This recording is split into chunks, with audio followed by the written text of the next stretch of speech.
ఎవరి దగ్గరికి వెళ్ళాలో తెలియదు. ఎన్నిసార్లు తిరిగినా సమాధానం చెప్పేవాళ్ళు. పైనోళ్ళు అంటారు. ఎవడా పైనోడు?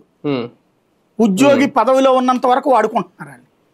పదవిలో నుంచి దిగ్గానే ఇదివరకు ఒక రాజా పదవిలో నుంచి దిగ్గానే ఓ లంసమ్ అమౌంట్ 50 లక్షల నుంచి ₹1 కోటి దాకా క్యాష్ వచ్చేది. అవి పెట్టుకుని ఇల్లు కొనుక్కోవడం ఒకటి చేసుకునేవాళ్ళు. ఆ తర్వాత నెల నెల పెన్షన్ వచ్చేది.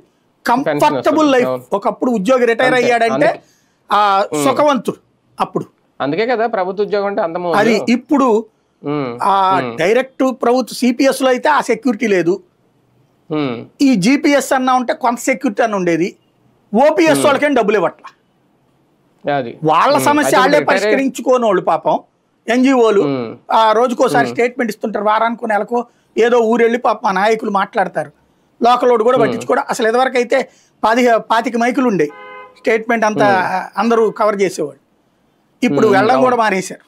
కవర్ చేయడం అసలు మానేశారు. ఉద్యోగుల పరిస్థితి కూడా అదే చెప్పేది. రిటైర్ అయిన వాళ్ళకి ఇవ్వాల, అవుతున్న వాళ్ళకి ఇవ్వట్లేదు, ఏం బెనిఫిట్స్ రావట్లేదు.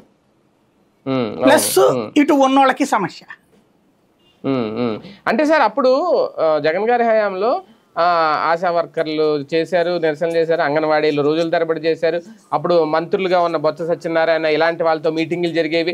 ఇప్పుడు కనీసం వీళ్ళకి ఆ స్థాయిలో కూడా చర్చలు జరగట్లేదు అని అంటే వీళ్ళని కంప్లీట్ గా ఇంకా ఆ ఉద్దేశం లేదా ప్రభుత్వానికి? విచిత్రం ఏంటంటే